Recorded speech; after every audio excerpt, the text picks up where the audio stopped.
Kita mulai. Bismillahirrahmanirrahim. Assalamualaikum warahmatullahi wabarakatuh. Innal hamdalillah nahmaduhu wa nasta'inuhu wa nastaghfiruh. Wa na'udzu billahi min shururi anfusina wa min sayyiati a'malina. May yahdihillahu fala mudilla lahu wa may yudlil fala hadiya lahu. Asyhadu an la ilaha illallah wahdahu la syarika lahu wa asyhadu anna Muhammadan abduhu wa rasuluh. يا أيها الذين آمنوا اتقوا الله حق تقاته ولا تموتن إلا وأنتم مسلمون يا أيها الناس اتقوا ربكم الذي خلقكم من نفس واحدة وخلق منها زوجها وبث منهما رجالا كثيرا ونساء واتقوا الله الذي تساءلون به والأرحام إن الله كان عليكم رقيبا يا أيها الذين آمنوا اتقوا الله وقولوا قولا سديدا يصلح لكم أعمالكم ويغفر لكم ذنوبكم ومن يطع الله ورسوله فقد فاز فوزا عظيما أما بعد فإن أصدق الحديث كتاب الله خير الهدي هدي محمد صلى الله عليه وسلم وشر الأمور محدثاتها وكل محدثة بدعة وكل بدعة ضلالة وكل ضلالة في النار. Masih bab yang ke-24. Asy-Syaikh Al-Imam rahimahullah berpendapat bolehnya menghajar dan mentahdzir ahli bid'ah, memperingati bahaya bid'ah dan ahlinya. Yang terakhir kemarin kita bahas tentang tidak duduk bermajelis dengan ahli bid'ah dan para pengekor hawa nafsu kecuali setelah mereka bertobat. Dan telah kita bawakan dalil dari Al-Quran, surah Al-An'am dan juga surah An-Nisa 141, dan juga perkataan-perkataan para imam ahlu sunnah salafun saleh dari masa ke masa. Yang terakhir kita nukilkan perkataan Al-Imam An-Nawawi dalam kitabnya Al-Azkar. Beliau membawa satu judul bab dalam kitab beliau Al-Azkar, At-Tabarri min ahlil bid'ah wal ma'asi, berlepas diri atau menjauhi ahli bid'ah dan ahli maksiat. Kita ulang sedikit ya. Inilah beberapa nasihat dari para ulama salaf serta sikap mereka terhadap ahli bid'ah dan para pengekor hawa nafsu, yaitu menjauhi mereka, tidak boleh duduk di majelis mereka, tidak boleh mendengarkan ucapan-ucapan mereka, tidak boleh sama sekali membaca buku-buku mereka, kecuali dari kalangan ahli ilmu yang ingin menjelaskan kepada muslimin ahlu sunnah tentang kerusakan pelakunya, tentang kerusakan bid'ahnya, penyimpangan dan kesesatannya. Seperti Syekhul Islam Ibnu Taimiyah itu menjelaskan beberapa kerusakan sebagian ahli bid'ah seperti orang-orang Syiah Rafidhah, sehingga beliau menulis kitab Minhajus Sunnah dan kitab-kitab beliau yang lainnya. Dan tentunya masih sangat banyak sekali dari para imam tentang nasihat-nasihat mereka. Tentunya sangat banyak sekali ya, seperti dalam kitab Syarh Ushul I'tiqad Ahlussunnah wal Jamaah Al-Imam Al-Lalakai, kemudian Al-Ibana yang ditulis oleh Al-Imam Ibnu Battah, dan kitab-kitab yang lainnya.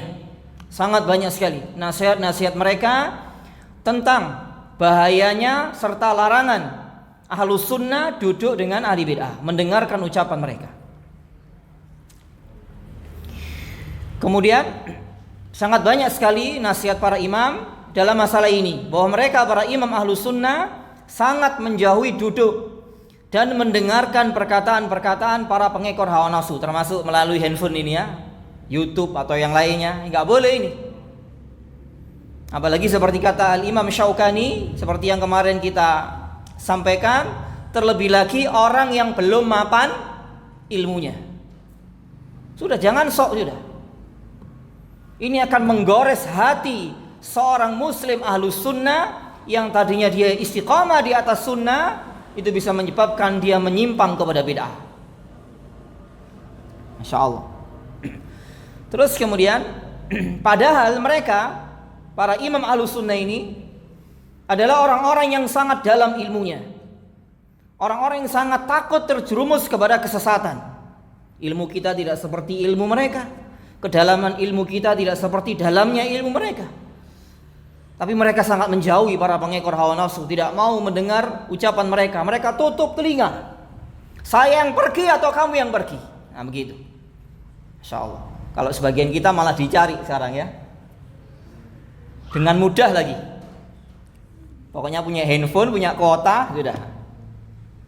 Itu, Masya Allah. Orang-orang yang sangat takut terjerumus kepada kesesatan, namun mereka masih mengkhawatirkan terpengaruh oleh kesesatan para pengekor hawa nafsu apabila mereka mendengarkan perkataan-perkataan ahli bid'ah dan para pengekor hawa nafsu. Masya Allah.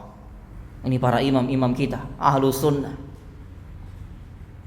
Dan juga tidak sedikit dari sebagian para imam ahlu sunnah yang hidup di komunitas ahlul bid'ah, sehingga mereka terpengaruh dengan sebagian bid'ah ahli bid'ah. Masya Allah. Seperti Al-Imam siapa? An-Nawawi, Al-Imam Ibnu Hajar, yang mereka keduanya ini telah jatuh kepada syubhat takwil, sehingga mereka mentakwil nama-nama dan sifat-sifat Allah Subhanahu wa ta'ala, memalingkan dari makna yang sebenarnya. Masya Allah. Karena mereka hidup di komunitas ahlul bid'ah, orang-orang Asy'ariyah, sehingga dua imam yang mulia ini terpengaruh dengan sebagian pemikiran-pemikiran ahlul bid'ah. Terus kemudian, oleh sebab itu kita lebih layak untuk mengkhawatirkan diri-diri kita dari mendengarkan pernyataan-pernyataan para pengekor hawa nafsu serta syubhat-syubhat mereka yang sangat membahayakan bagi agama kita dan keyakinan kita yang selama ini kita yakini akan kebenarannya. Jangan sampai kesesatan itu masuk dalam hati kita disebabkan kita duduk serta mendengarkan pernyataan-pernyataan kaum pengekor hawa nafsu. Bahaya ini. Bisa merusak akidah kita, merusak agama kita. Bahkan, ini penting ini ya. Bahkan hampir-hampir tidak ada kesesatan para pelaku bid'ah. Hampir-hampir tidak ada. Hampir-hampir tidak ada kesesatan para pelaku bid'ah. Orang-orang yang melakukan berbagai macam bid'ah, baik itu bid'ah keyakinan maupun bid'ah amaliyah. Melainkan kesesatan mereka itu mereka dukung dengan dalil-dalil syar'i.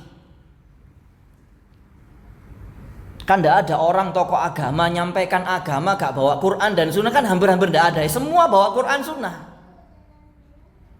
Sebagian mereka untuk mendukung bid'ahnya membawa Quran dan Sunnah. Masya Allah. Untuk mendukung bid'ah dan kesesatan mereka, dan supaya manusia mengikutinya. Namun, ini yang perlu digarisbawahi, dalil syar'i tersebut mereka pahami dengan pemahaman yang batil serta menyimpang jauh dari kebenaran. Masya Allah. Dan inilah salah satu hikmah betapa bahayanya duduk dengan ahli bid'ah, khususnya orang-orang yang belum mapan ilmunya. Karena yang mereka sampaikan juga sama, qala Allah wa qala Rasul sebagiannya. Meskipun sebagian besar malah gak ono belas qala Allah wa qala Rasul. Ono sing guyu-guyu cekakaan niku ya. Sing kocak gitu. Masya Allah. Mereka membawakan ayat dan hadis untuk menyebarkan kebid'ahan mereka, namun dengan pemahaman mereka yang batil, sehingga banyak sekali di antara muslimin, lebih khususnya orang-orang awamnya, begitu mudah terpengaruh dengan tipu daya mereka. Saya ambil contoh. Sebagian ahlul bid'ah, orang-orang yang mengamalkan zikir secara berjamaah. Apakah mereka nggak punya dalil dari Al-Quran dan Sunnah? Gimana jawabannya jamaah? Punya dalil dari Al-Quran dan Sunnah, tapi sesuai dengan pemahaman yang rusak, yang batil. Karena tidak ada Nabi SAW dan para sahabatnya itu berzikir secara berjamaah. Dikomando satu orang, kemudian berjamaah, dilakukan berjamaah setelah dikomando oleh imam. Dan mereka ahlul bid'ah membawakan dalil-dalil yang begitu banyak dari Al-Quran tentang disyariatkannya zikir secara berjamaah. Masya Allah. Seperti firman Allah Subhanahu wa taala, ya ayyuhalladzina amanu dzkurullaha dzikran katsira. Wahai orang-orang yang beriman, uzkuru. Di sini bentuknya jamak, perintahnya perintah kepada banyak orang. Di sini menunjukkan kata mereka disyariatkan zikir secara berjamaah berdasarkan ayat ini. Uzkurullaha dzikran katsira. Berzikirlah kalian kepada Allah dengan zikir yang banyak. Kemudian juga dalam ayat yang lainnya, alladzina yadhkurunallaha qiyaman wa qu'udan wa 'ala junubihim. Orang-orang yang mereka zikir. Di sini menunjukkan bahwa ayat ini menunjukkan bahwa disyariatkan zikir secara berjamaah karena ayat ini bentuknya jamak banyak orang. Nah itu. Mereka pahami dengan semau mereka. Dengan pemahaman yang batil. Yang tidak ada generasi para imam terdahulu memahami seperti pemahaman mereka yang rusak. Seperti pemahaman mereka yang rusak. Oleh karena itu di sini kita nukilkan perkataan Al-Imam Asy-Syatibi rahimahullah dalam kitabnya Al-I'tisam, di mana beliau mengatakan tentang ahli bid'ah ini yang mendukung bid'ahnya dengan membawakan Al-Quran dan Sunnah. Masya Allah. La tajidu mubtadi'an. Tidaklah engkau menjumpai, tidaklah engkau mendapati seorang ahli bid'ah mimman yantasibu ilal millah, dari kalangan orang-orang yang menisbatkan diri kepada agama ini, illa wa huwa yastashhidu ala bid'atihi bidalilin syar'iyyin, melainkan dia menukil dalil syar'i untuk mendukung bid'ahnya. Fayunazziluhu ala ma wafaqa aqlahu wa syahwatahu, lalu memahaminya dalil itu yang sesuai dengan akalnya dan hawa nafsunya. Allahu Akbar. Nah ini, jadi hampir-hampir tidak ada orang melakukan bid'ah, bahkan melakukan syirik gitu loh, didukung dengan dalil. Ya, didukung dengan dalil. Bolehnya minta berdoa kepada orang-orang yang telah mati, atau minta kepada Allah melalui orang-orang yang telah mati, yang dinamakan dengan tawasul melalui orang-orang yang mati. Ini termasuk syirik kecil. Apabila pelakunya meyakini Allah Subhanahu wa taala yang mengabulkan doa, namun melalui perantara orang yang telah mati. Tapi kalau pelakunya meyakini orang mati inilah yang mengabulkan doa-doanya, maka dia jatuh kepada syirkun akbar. Dan itu tidak sedikit. Dan mereka mengawali perbuatan itu dengan berdoa kepada Allah melalui orang yang telah mati. Kemudian berlangsunglah waktu dalam masa yang panjang, maka mereka secara langsung berdoa kepada orang yang telah mati. Dan ini yang dilakukan oleh kaum Nuh alaihissalam, sehingga mereka menuhankan orang-orang soleh yang telah meninggal dunia. Na'udzubillah min dzalik. Terus kemudian, oleh karena itulah Nabi SAW telah mengajarkan kepada kita agar kita selektif dalam memilih teman. Apalagi mendengarkan orang-orang yang menyampaikan agama Allah kepada kita. Kepada siapa kita ini mengambil ilmu agama? Jangan sembarangan. Jangan sampai menjadi penyesalan nanti pada hari pembalasan. Salah memilih teman itu nanti akan menjadi penyesalan bagi orang-orang yang salah dalam memilih teman. Kita tidak boleh sembarangan duduk di majelis-majelis keagamaan. Kita harus perhatikan dulu bagaimana orang menyampaikan agama ini. Dia menyampaikan di atas usul ahlu sunnah atau tidak? Itu. Dia berada di atas akidah dan manhaj ahlu sunnah atau tidak? Itu. Terus kemudian kita harus duduk di majelisnya para dai-dai ahlu sunnah, yang mana mereka diketahui di atas akidah yang benar dan pemahaman yang benar. Bukan duduk di majelis ilmunya para pengekor hawa nafsu dan ahli bid'ah. Yang di zaman kita sekarang ini begitu marak. Kaum muslimin berbondong-bondong duduk di majelis ahlul bid'ah. Dan ini seperti yang disabdakan oleh Nabi alaihi salatu wassalam, salah satu tanda hari kiamat adalah berbondong-bondongnya muslimin mengambil ilmu agama kepada ahli bid'ah. Di mana beliau alaihi salatu wassalam bersabda, "Inna min asyratis sa'ah." Sesungguhnya di antara tanda, salah satu tanda di antara hari kiamat adalah an yultamasal ilmu indal asaghir. Diambilnya ilmu dari orang-orang kecil. Riwayat ini diriwayatkan oleh Al-Imam siapa? Wallahu musta'an, kok lupa saya. Ada yang tahu kitab yang menulis kitab zuhud? Insyaallah. Ketika itu beliau menafsirkan yang dimaksud indal asaghir, orang-orang kecil adalah hum ahlul bid'ah, yaitu ahli bid'ah. Ya, ahli bid'ah. Penulis kitab Az-Zuhud, saya lupa nama imamnya. Nah, itu disahihkan oleh Syalbani dalam silsilah hadis sahihah. Berbondong-bondong ilmu kaum muslimin mengambil ilmu agama dari orang-orang kecil, yaitu ahli bid'ah.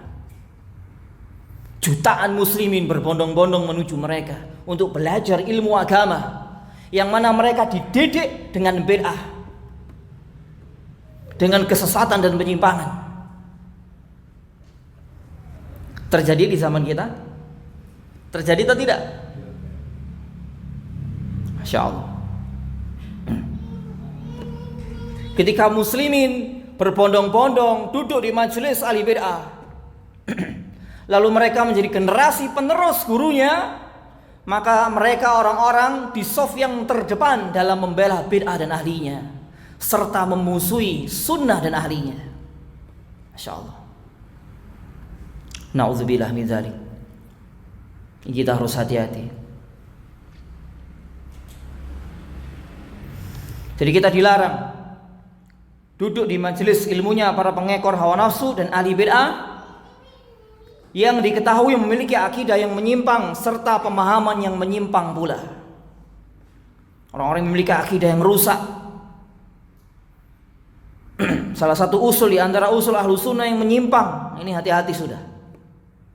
Termasuk di sini duduk di majelisnya seorang yang dikatakan Ahlus Sunnah. Perhatikan ya. Kita juga gak boleh nih duduk di majelis seorang yang dikatakan Ahlus Sunnah, namun dia duduk dan bermanis-manis dengan ahli bid'ah. Ono maneh sing dayo. Ono iki sing dayo. Terkenal orangnya. Cuman gak perlu tak sebut. Yang gue kaget. Dayo kepada pentolan ahli bid'ah yang sangat keras permusuhannya kepada salafiyin, sunnah dan ahlinya. Masya Allah. Di mana-mana dia meneriakkan Wahabi. Lah kok ono lho seorang ustadz Ahlus Sunnah malah teko nang omahe dayo. Coba. Masya Allah. Dan yang juga heran kawan-kawannya sesama ustadz membiarkan dia gitu. Berarti ini apa ini namanya? Apa jamaah ini namanya? Membiarkan kemungkaran di kalangan sesama orang-orang yang dikatakan memiliki ilmu. Namanya apa ini? Hizbiyah. Hizbiyah ini. Hizbiyah itu adalah sekumpulan orang yang mereka bersepakat untuk menyalahi kebenaran. Ini hizbiyah. Sebenarnya temannya yang duduk atau dayo kepada ahli bid'ah diingatkan, diperingati. Ini kok malah dibiarkan. Masya Allah. Ono mana sing ceramah bareng dulu di Malang ini ada. Ya. Dengan orang-orang sudah jelas akidahnya nggak sama. Kok bisa dia ceramah bersama? Akhirnya sebagian muslimin awam atau para penuntut ilmu menganggap loh Ustadz Fulan boleh kok duduk dengan Ustadz. Pokoknya kita saling menghormati saja, saling menghargai perbedaan pendapat. Akhirnya begitu. Kalau dalam masalah akidah tidak boleh kita saling menghargai perbedaan pendapat. Kalau kita meyakini Allah di atas, mereka mengingkari, apa kita akan menghargai itu? Gimana jawabannya? Ya tidak. Ya. Masya Allah. Al-Imam Abu Hanifah dalam yang dinukil dari beliau mengatakan man ankara annallaha fis sama' fahuwa kafir. Barang siapa mengingkari Allah di atas langit, maka dia telah kafir. Apa mungkin kita akan menghargai orang yang mengingkari Allah di atas langit, sementara Allah menyebutkan sekian banyak, insyaallah, ratusan dalil dari Al-Quran, Sunnah, dan perkataan para salaf. Masya Allah. Ya, orang-orang mengingkari, misalkan contohnya orang mengingkari Allah di atas baca kitab-kitab ulama salaf. Contohnya Al-Imam penulis Al-Mughni itu siapa? Ibnu Qudamah. Beliau menulis kitab Isbatul Ulu, penetapan sifat ulu, sifat di atas bagi Allah. Kemudian Al-Imam Az-Zahabi menulis kitab Al-Ulu lil Aliyil Ghaffar. Kemudian diringkas oleh Syekh Albani dengan judul Mukhtasar Al-Ulu lil Aliyil Ghaffar. Itu disebutkan dari Al-Quran, Sunnah, dan para ulama salaf dari kalangan para sahabat, tabi'in, tabi'ut tabi'in, para imam setelahnya dari zaman ke zaman hingga masa Az-Zahabi. Masya Allah. Kan gak mungkin kita menghormati orang-orang kayak gitu. Nah kok ini ada katanya Ustadz Ahlus Sunnah malah duduk. Yang ini membuat fitnah bagi para pelajar Ahlus Sunnah. Akhirnya tidak ada sikap, tidak ada sikap. Usul dalam masalah ini lembek, seolah-olah usulnya dibuang, gitu. Masya Allah. Padahal dia duduk dengan orang-orang yang sangat keras pengingkarannya kepada sifat ketinggian Allah di atas langit. Masya Allah. Sangat keras permusuhannya kepada Ahlus Sunnah. Masya Allah. Ya kalau Ahlus Sunnah, katanya Ustadz Ahlus Sunnah, dia tokoh lagi, duduk dengan ahli bidah, ceramah bareng dengan ahli bidah. Masya Allah. Ini musibah. Musibah bagi pelakunya dan musibah bagi para pelajar penuntut ilmu, khususnya murid-muridnya. Sebagian muridnya dikritik, gurunya nggak terima. Itu ya, Masya Allah. Terus kemudian, karena duduk di majelis mereka, hal itu sangat membahayakan agama kita, yang akan kita bawa sampai berjumpa dengan Allah nanti pada hari pembalasan. Nah, ini loh bahaya. Kita semua ini kan butuh selamat gitu loh, dunia dan akhirat. Kenapa kok kita, sebagian kita kok bermudah-mudahan dalam masalah usul ini, menyepelekan masalah usul yang besar ini, salah satu usul yang besar di antara usul Ahlus Sunnah ini. Terus kemudian, jika seseorang duduk di majelisnya para pengekor hawa nafsu dan ahli bid'ah yang getol dalam menyebarkan kesesatannya dan syubhat-syubhatnya, lalu hal itu masuk dalam hatinya lalu mengikuti kesesatannya, hal itu akan menjadi penyesalan baginya yang sama sekali tidak berguna nanti pada hari kiamat. Ya, Masya Allah. Saya dulu sering mencontohkan yang dulunya dia Ahlus Sunnah bersama para sahabat radhiyallahu anhum jami'an, yang satunya murtad mengikuti Musailamah al-Kadzdzab, yang satunya menjadi dedengkot Khawarij. Siapa yang tahu? Akhirnya dia mengikuti Musailamah al-Kadzdzab, padahal dia pernah duduk di majelis Nabi alaihi salatu wassalam. Ketika itu Nabi SAW menceritakan tentang giginya penghuni neraka yang besarnya seperti gunung Uhud. Ada yang tahu siapa? Rajal bin Unfuah. Rajal bin Unfuah. Masya Allah. Ini termasuk murid di antara murid Nabi, pernah duduk di majelis Nabi. Akhirnya dia murtad mengikuti Musailamah al-Kadzdzab karena dia memberanikan diri untuk menentang syubhat Musailamah al-Kadzdzab. Terus yang kedua, orang yang membunuh Ali bin Abi Thalib. Siapa? Abdurrahman bin Muljam. Ini seorang qurra pada masa Umar bin Khattab yang pernah dikirim ke Syam atau kemana oleh Umar. Aku kirim kepada kamu seorang gubernur yang ada di Syam saat itu, seorang yang soleh yang akan mengajarkan Quran kepada muslimin. Coba, qurra loh ini. Akhirnya menjadi dedengkotnya Khawarij yang membunuh Ali bin Abi Thalib. Masya Allah. Dan membunuh Ali bin Abi Thalib itu merupakan bentuk takarub kepada Allah. Coba, membunuh sahabat yang mulia loh, itu diyakini sebagai bentuk ibadah kepada Allah. Ketika dia diputus tangan sama kakinya, dia tetap berzikir kepada Allah. Tidak ada penyesalan sama sekali membunuh Ali. Ini qurra pada masa Umar. Berarti qurra pada masa Umar berarti dia ahlu sunnah. Ahlu sunnah. Masya Allah. Kemudian juga Nafi al-Azraq, salah satu murid dari murid Ibnu Abbas. Nafi al-Azraq.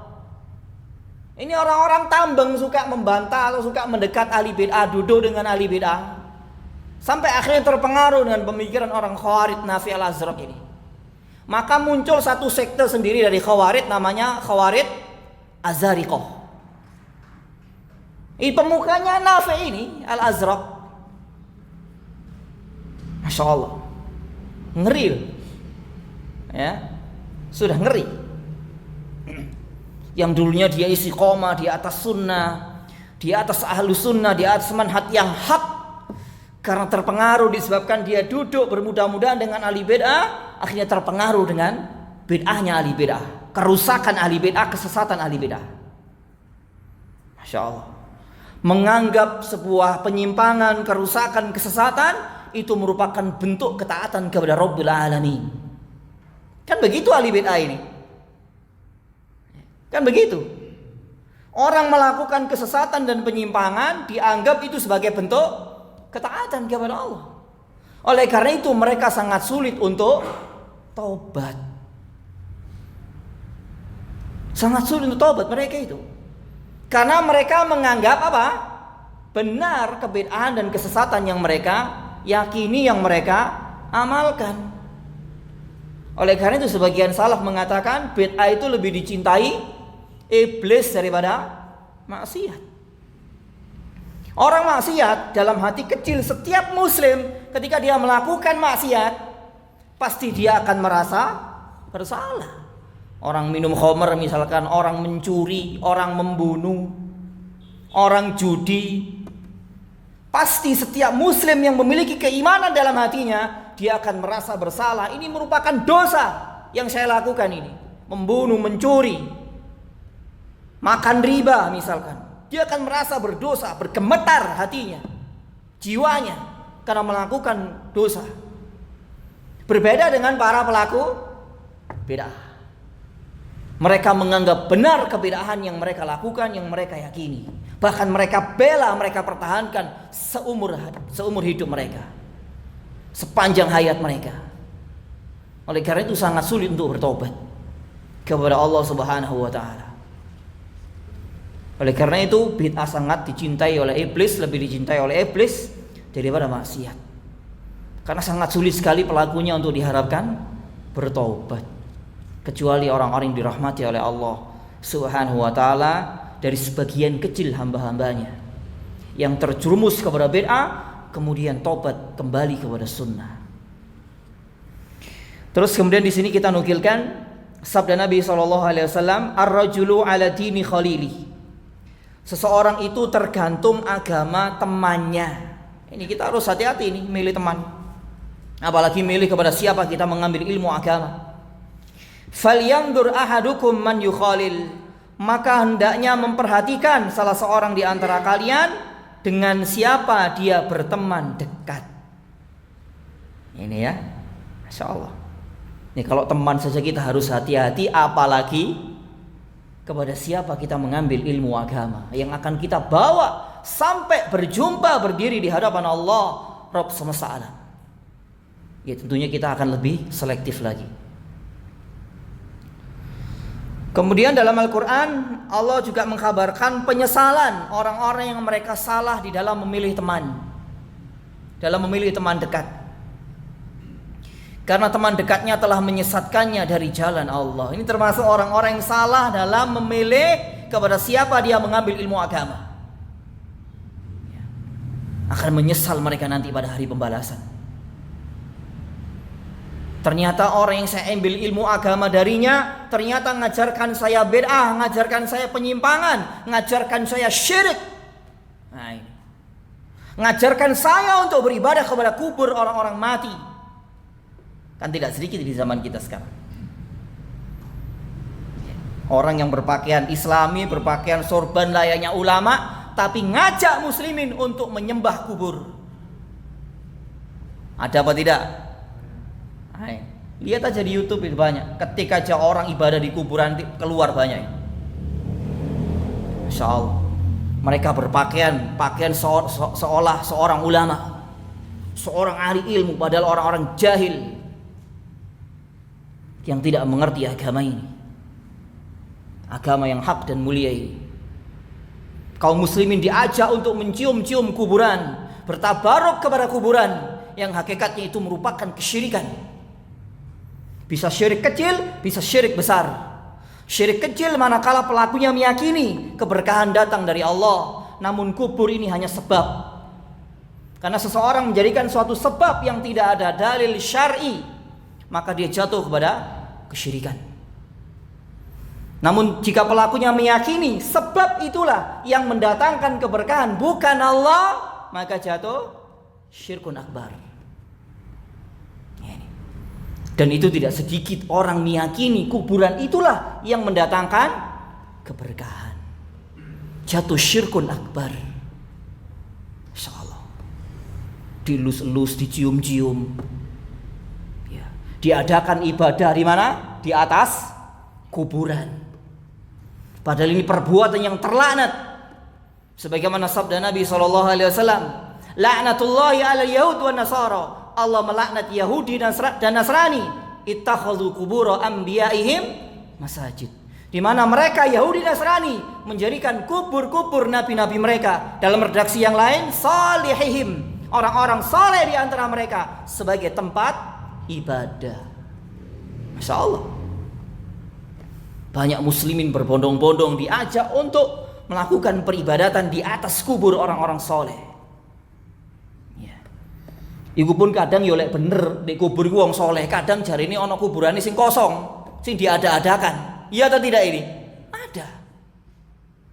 Memang ana proyek ngono lho. Proyek yang mendatangkan jutaan rupiah gitu ya. Itu Masya Allah, itu di YouTube itu bisa dilihat ya. Masya Allah, ana proyek ternyata. Makanya kenapa sebagian mereka ketika disinggung perbuatan mereka yang begitu berbahaya ini, sebagian mereka marah.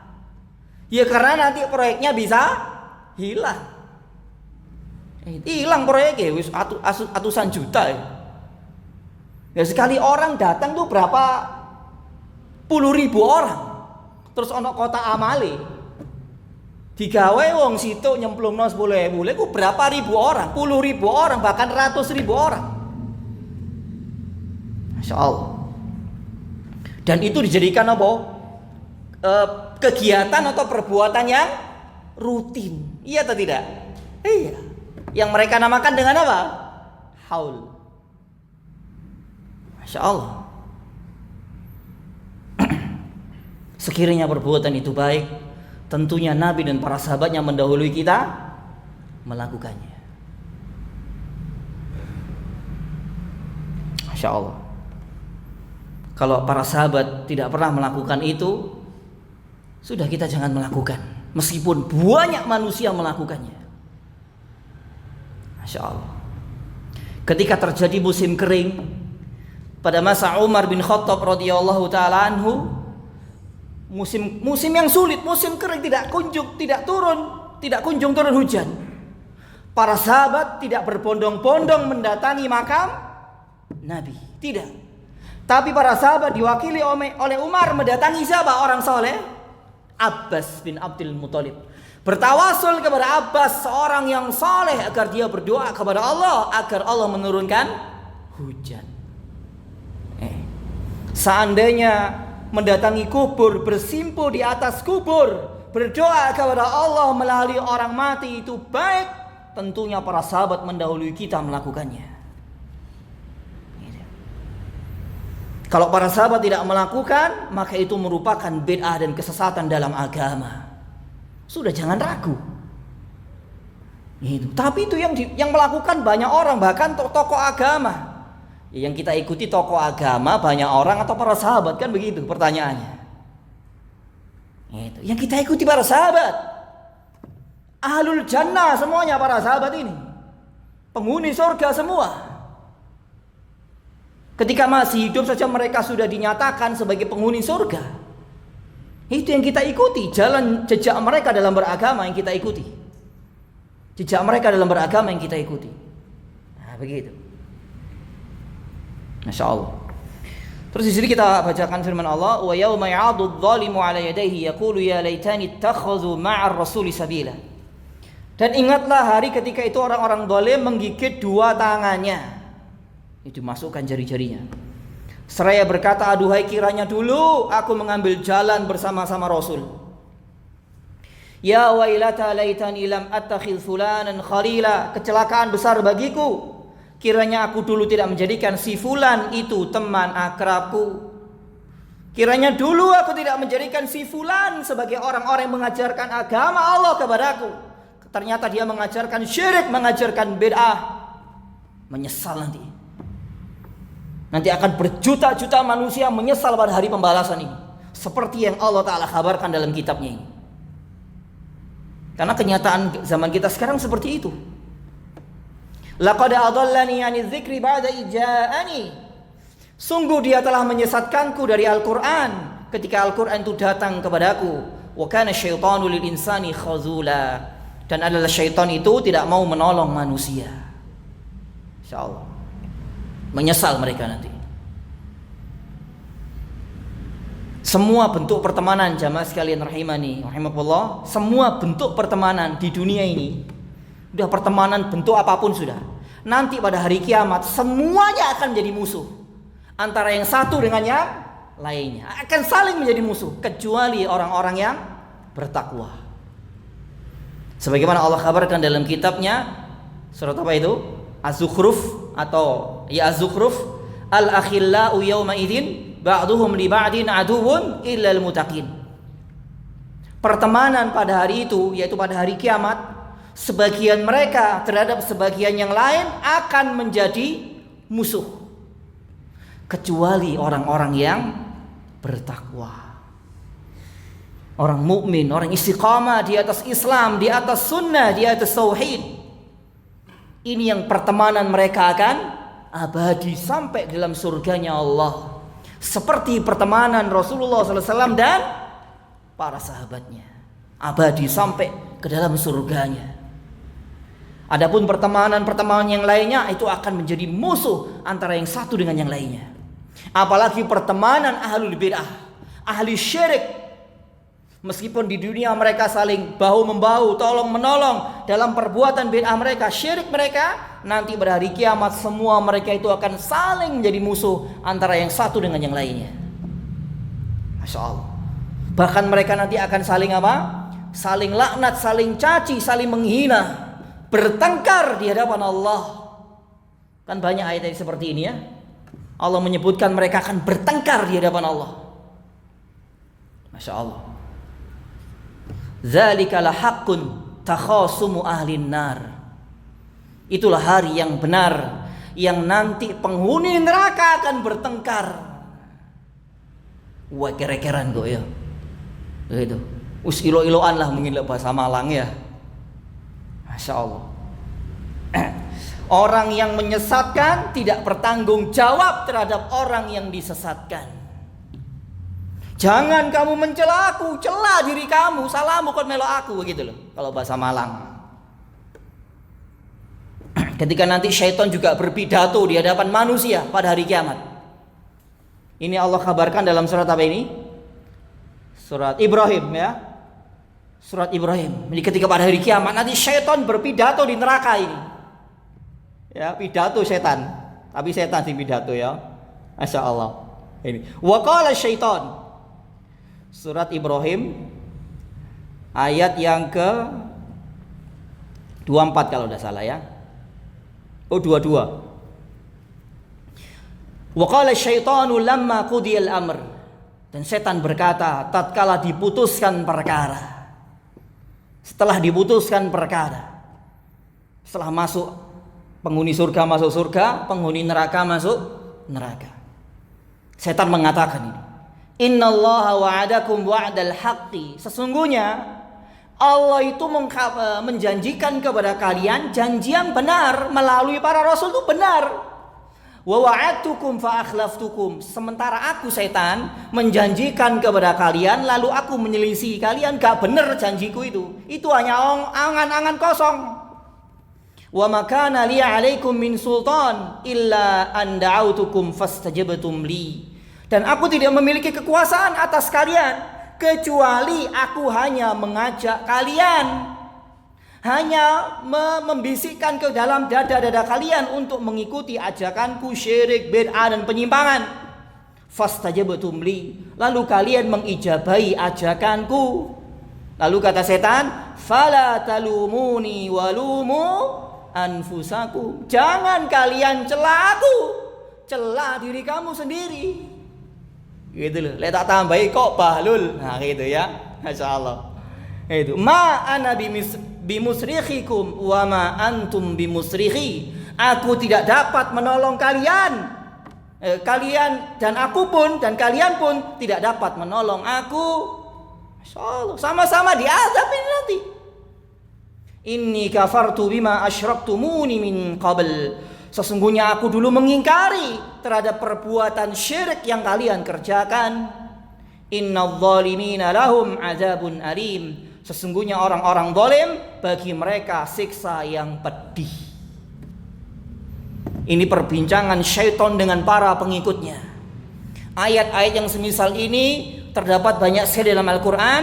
Juga di dalam lafaz yang lain Allah kabarkan tentang orang yang menyesatkan, percakapan orang yang menyesatkan dengan orang yang disesatkan. Sudah orang menyesatkan gak mau tanggung jawab, berlepas diri dari orang-orang yang disesatkan. Masya Allah, gak mau tahu. Padahal dulu orang yang disesatkan ini begitu membeo secara membabi buta, mengikuti secara membabi buta kepada orang yang telah menyesatkannya, bahkan membelanya. Gitu. Tapi nanti akan berujung pertengkaran di hadapan Allah kalau mereka tidak bertobat. Ya, kalau mereka tidak bertobat. Ini seperti Allah Subhanahu wa taala kisahkan di dalam surah Al-Ahzab ayat yang ke 64 sampai 68. Ini kisah orang yang menyesatkan dan yang disesatkan. Allah mengkabarkan tentang keadaan mereka ini. Innallaha la'anal kafirina wa a'adda lahum sa'ira. Sesungguhnya Allah melaknat orang-orang kafir dan menyediakan bagi mereka neraka sa'ir. Khalidina fiha abada. Mereka kekal di dalamnya untuk selama-lamanya. La yajiduna waliyan wala nasira. Mereka tidak mendapati seorang penolong atau seorang wali pun. Yauma tuqallabu wujuhuhum finnar. Pada hari wajah-wajah mereka dibolak-balik di dalam neraka. Yaqulun, mereka sambil mengatakan dengan penuh penyesalan, ya laitani, sekiranya kami dulu ata'na Allah wa ata'na Rasul, kami mentaati Allah dan mentaati Rasul. Wa qalu rabbana inna ata'na sadatana wa kubara'ana fa'adalluna sabila. Dan mereka juga mengatakan dengan penuh penyesalan, ya Allah, ya Rabb kami, ya Rabb kami, sesungguhnya kami telah mentaati pembesar-pembesar kami, pemuka-pemuka kami. Fa'adalluna sabila, ternyata mereka telah menyesatkan kami dari jalan yang benar. Lalu mereka orang yang disesatkan ini mengatakan, Rabbana atihim, wahai Rabb kami, timpakan kepada mereka di'faini minal azab, dari siksa 2 kali lipat daripada siksa kami. Lebih berat, lebih besar, lebih menyakitkan, menyedihkan. Wal'anhum la'nan kabira, dan laknatlah mereka dengan laknat yang besar. Kayak ngono. Ini penyesalan yang sangat besar orang-orang yang disesatkan. Yang saat itu penyesalan sudah tidak ada gunanya. Ayat yang seperti ini sangat banyak dalam Al-Quran. Mengkabarkan betapa menyedihkannya keadaan orang-orang yang menyesatkan dan yang disesatkan, lebih khususnya yang disesatkan. Masya Allah. Mereka menyesal dengan sebenar-benarnya penyesalan. Tiba aku diajari syirik, diajari bid'ah. Itu. Masya Allah. Biyen tak belani, ternyata aku diajari syirik dan bid'ah gitu. Masya Allah. Itu kan? Masya Allah. Terus kemudian salah memilih teman akan berakibat fatal di dunia ini dengan tersesat dari jalan Allah, dan akan menjadi penyesalan yang tidak ada gunanya nanti pada hari kiamat. Lalu bagaimana lagi dengan seseorang yang salah duduk di majelis ilmu, duduk di majelisnya para penyesat dan para penyeru kesesatan dengan mengatasnamakan Islam, Al-Quran dan Sunnah. InsyaAllah kita memohon keselamatan kepada Allah di dunia dan di akhirat. Mengerikan loh ini, jutaan manusia berbondong-bondong mendatangi majelis ahli bid'ah. Bahkan sekarang tidak perlu untuk mendatangi langsung bertemu orangnya, nggak perlu sekarang. Cukup melalui handphone, isi sol. Dibuka berbagai macam fasilitas kemudahan oleh Allah di zaman kita sekarang ini. Terus kemudian, akan tetapi bolehnya bagi ahli ilmu dari kalangan ahlus sunnah duduk dengan ahli bid'ah karena adanya maslahat ini, karena adanya maslahat yang besar untuk menjelaskan kebenaran kepada mereka dan memperingatkan mereka dari bahaya bid'ah. Maka yang demikian itu tidak mengapa. Ini seperti penjelasan Syekh Muhammad bin Shalih Al-Utsaimin. Bagi ahli ilmu ada maslahat yang besar dan diharapkan pelakunya taubat dari bid'ah, dan untuk peringatan dan nasihat bagi muslimin ahlus sunnah. Namun yang perlu diingat adalah sebelum azan bahwa ini tidak bisa dilakukan kecuali orang yang betul-betul berilmu. Ini betul-betul berilmu dan dalam rangka memberikan nasihat kepada ahli bid'ah serta menjelaskan kebenaran kepada mereka agar mereka kembali ke jalan yang benar, seperti Ibnu Abbas yang duduk dan berdebat dengan kaum Khawarij 4.000 atau 6.000 kaum Khawarij, sehingga separuh balik kepada sunnah, separuh tetap membelot dari sunnah, sehingga memerangi Ali bin Abi Thalib. Masya Allah. Ibnu Abbas ya, Syekhul Islam Ibnu Taimiyah dan imam-imam yang lain yang memang ada maslahat untuk menjelaskan kerusakan bid'ah dan ahlinya, dan diharapkan pelakunya taubat serta nasihat bagi muslimin ahlus sunnah. Ya mungkin sebelum azan, mungkin di azan dulu sebelum kita lanjutkan. Silakan.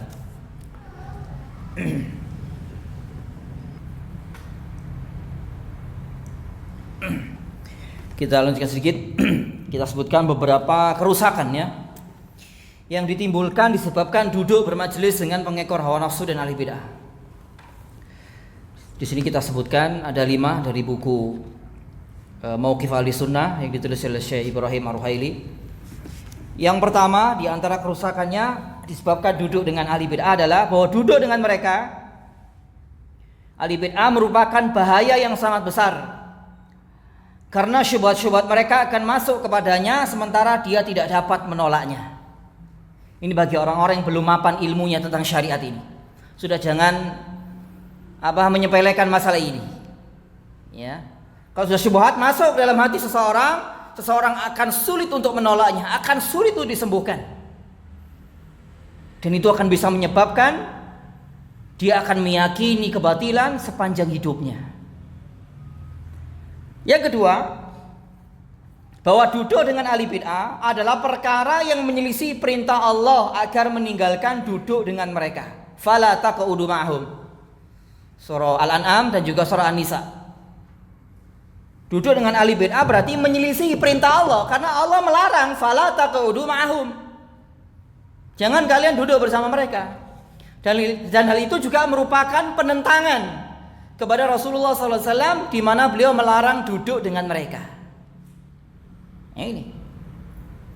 Dan hal itu juga berarti mengikuti selain jalannya kaum mukminin, yakni orang-orang yang telah sepakat agar meninggalkan duduk dengan ahli bid'ah dan memperingati bahaya darinya. Itu. Yang ketiga, bahaya yang ketiga, bahwa duduk dengan ahli bid'ah dapat menimbulkan perasaan cinta kepada mereka.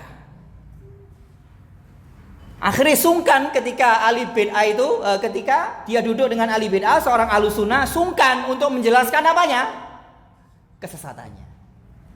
Duh, wongnya apik nang aku. Timbul rasa cinta kepadanya. Akhirnya saling menghormati, diam dari kemungkaran ahli bid'ah. Itu. Padahal kata Syaukani, kalau memang kita tidak bisa merubah keadaan mereka, gak iso mendakwai mereka, minimal apa kata Syaukani? Tidak duduk bermajelis dengan mereka. Ini. Bahwa duduk dengan ahli bid'ah dapat menimbulkan perasaan cinta kepada mereka. Hal itu berarti sama saja meninggalkan perintah Allah agar membenci dan memusuhi mereka. Seperti sikap-sikap para imam yang telah kita bahas sebelumnya, pekan kemarin. Perkataan mereka dan sebagian sikap para salaf. Seperti Muhammad bin Sirin ketika datang tokoh ahli bid'ah, aku mau bacakan ayat kepadamu atau hadis kepadamu. Aku yang pergi atau kamu yang pergi? Itu tegas. Ini. Kalau di zaman sekarang mungkin dianggap terlalu kaku, terlalu keras. Masya Allah. Padahal ini masalah usul. Usul yang sangat besar di antara usul Ahlus Sunnah. Yang keempat, bahwa duduk dengan ahli bid'ah, yaitu seorang Ahlus Sunnah yang duduk dengan ahli bid'ah merupakan perkara yang membahayakan ahli bid'ah itu sendiri. Itu. Selain bahaya bagi ahli sunnah itu sendiri, juga bahaya bagi ahli bid'ah itu. Apa alasannya? Karena padanya ada penghalang wasilah yang disyariatkan oleh Allah supaya ahli bid'ah itu kembali ke jalan yang benar. Dan duduknya seseorang dengan ahli bid'ah menjadikan ahli bid'ah tertipu oleh perangkap syaitan dengan menganggap hal itu sebagai pembenaran dan dukungan kepadanya. Ini loh bahaya. Jadi ketika ada Ahlus Sunnah duduk dengan ahli bid'ah, seolah-olah ahli bid'ah mendapatkan apa dari Ahlus Sunnah? Dukungan dari Ahlus Sunnah. Iki ae apik kok nang kene, iku ae terlalu kereng kaku. Kabeh-kabeh disalahno. Jadi seolah dia menganggap benar, wah iki Ahlus Sunnah benar ini sudah. Kita bersatu aja wis. Ojo di bid'ah, di syirik. Seolah gitu sudah. Jadi seolah-olah gak boleh bahas syirik, bahas bid'ah gak boleh. Itu. Masya Allah. Pernah kita sampaikan kemarin, kalau ada orang ngaku nabi, semua umat Islam akan mengatakan pelakunya apa? Kafir, sesat, murtad dan yang lainnya. Iya atau tidak? Semua kelompok umat Islam, kelompok apapun sudah. Ada orang mengaku nabi, semua akan komen. Ini kafir, ini bahaya. Ini juga usul masalah agama kita, dalam masalah agama kita, dalam akidah kita. Ini juga merupakan usul menjelaskan syirik, menjelaskan bid'ah. Tapi kenapa yang komen cuma sedikit? Malah yang menjelaskan syirik dan bid'ah malah dianggap keras, kaku. Rumongso bener dewe, kabeh disalahno, ya kan repot ah. Lah kenapa kalau ada orang mengatakan nabi kuwabe ngomong kafir, kenapa kita nggak mengatakan kok umat Islam ini rumongso bener dewe? Kan nggak seperti itu. Sama dalam hal ini usul juga sama. Nah itu. Masalah usul sama, masalah prinsip, masalah pokok dalam agama. Itu. Terus kemudian, dan duduknya seseorang dengan ahli bid'ah menjadikan ahli bid'ah tertipu oleh perangkap setan dengan menganggap hal itu sebagai pembenaran dan dukungan kepadanya, sehingga dia tetap mempertahankan kebatilannya. Ahlus Sunnah yang duduk dengannya ada dosa sendiri ini, yang menyebabkan ahli bid'ah semakin jauh dari hidayah Allah Rabbul Alamin. Terperangkap dia dengan perangkap syaitan dengan sebab ada seorang Ahlus Sunnah duduk dengan ahli bid'ah. Wis tambah rumangsa wae ahli bid'ah. Bener. Iya apa Kak? Iya tambah wangel tobat pisan. Tambah sulit untuk tobat. Wong ustadzmu lho lungguh mbek aku kok ni bid'ahno aku. Itu akhir. Iya apa Kak? Itu ya. Masyaallah. Ustadzmu lho toko toko salafi katanya. Iya. Iki lungguh mbek aku kon bid'ahno aku. Masyaallah. Akhirnya seperti itu. Semakin menganggap dia benar. Dengan sebab duduknya seorang Ahlus Sunnah dengan dia, dengan ahli bid'ah. Masya Allah. Yang kelima, yang terakhir, bahwa duduk dengan ahli bid'ah menyebabkan orang lain akan berprasangka buruk kepadanya, benci kepadanya. Kok ngene wong iki tibake? Gitu. Masya Allah. Bahkan tidak hanya kepada pelakunya, juga para pengikutnya juga. Gitu. Para pengikutnya juga. Meskipun Dia tidak terpengaruh dan tidak setuju dengan bid'ah-bid'ah para pelaku bid'ah. Paling tidak itu akan menyebabkan kebencian di hati-hati muslim ahlus sunnah kepada seorang ahlus sunnah yang duduk dengan ahli bid'ah. Malah gak seneng, malah apa bahasa kita, bahasa Malang, gak omes. Itu ya, gak omes. Itu. Kok ngene wong iki ternyata. Gitu. Katanya muslim sunni, bermanhaj salaf, istiqomah di atas akidah salaf, tapi dalam usul ini kok rusak. Tidak ada sikap kepada ahli bid'ah. Malah duduk seolah-olah mendukung ahli bid'ah. Gitu. Kira-kira orang seperti ini sama enggak dengan sikap para salafus saleh? Halo jamaah, dijawab jamaah. Sama atau tidak? Ya enggak jauh beda antara langit dan sumur bor. Iya enggak? Gitu enggak sama. Makanya kita jadikan rujukan siapa? Ya salafus saleh. Itu seandainya ada guru kita yang seperti itu, kalau kita bisa memberikan nasihat, kita nasihati. Semoga dia bertobat. Itu karena ada yang seperti itu. Ini jadi rujukan banyak orang ini di kota kita ini, cuman enggak tersebut. Itu. Masya Allah. Karena sebagian kita orang punya nama itu seolah-olah masum kayak nabi loh. Kalau dikritik, loh iya iki. Apa mana sing ngritiki cuwilik mekitik sak semut? Iya gak? Ngritik wong sing punya nama gede sak gunung. Itu. Masya Allah, semua kembali kepada Al-Quran dan Sunnah, bukan kembali kepada tokoh, nama, gelar. Tidak. Ahlus Sunnah tidak seperti itu. Patokan Ahlus Sunnah selalu ilmu dan ilmu. Al-Quran dan Sunnah. Salafus saleh bagaimana? Nah, itu Ahlus Sunnah. Jadi gak sempit, gak jumut seperti itu. Ya, enggak pengkoh itu ya, bahasa Jawa, bahasa Malang gitu ya.